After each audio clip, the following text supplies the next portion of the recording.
వాస్తవంగా సాయిబాబా వారిని హిందువులు ఆరాధిస్తున్నారు, కానీ గ్రంథాల్లో ఎక్కడ కూడా సాయిబాబా దేవుడు అని లేదు. సాయిబాబా ఎవరు అంటే 1836లో జన్మించి 1918లో చనిపోయారు. ఆయన అసలు పేరు సైఫుద్దీన్ బాబా. ఆయన ఒక ముస్లిం కుటుంబంలో పుట్టారు. నేను దేవుడు అని ఎక్కడ చెప్పలేదు. సాయిబాబా అనునిత్యం 3 మంత్రాలు చెప్పేవారు. సబ్కా మాలిక్ ఏక్ హై, అల్లా మాలిక్ అల్లా భలా కరేగా. నేను అడుగుతున్నాను మా పండిత్ రాజశేఖర్ శర్మ సిద్ధాంతి గారిని, సాయిబాబా వారు సబ్కా మాలిక్ ఏక్ హై అన్నారా, లేక సబ్కా మాలిక్ మయం అని చెప్పారా? అంటే ఏక్ హై అని చెప్పారు. ఆయన నిజంగా గౌరవించాలంటే మనము సాయిబాబాని ఆరాధించకూడదు, సాయిబాబాని పుట్టించినటువంటి ఆ పైనున్న దైవాన్ని ఆరాధించాలి.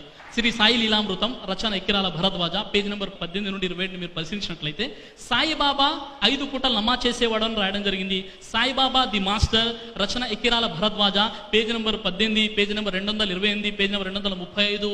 మీరు చూసినట్లయితే సాయిబాబా చెప్పారు, నేను కేవలం ఒక దేవుని దాసుని మాత్రమే, ఒక పేద ఫకీరుని మాత్రమే, నేను 5 పూటలు నమాజ్ చేస్తాను, నేను ఒక మనిషిని మాత్రమే చెప్పారు, కానీ నేను దేవుణ్ణి అని సాయిబాబా వారు ఎక్కడ కూడా చెప్పలేదు. ఈ విషయాన్ని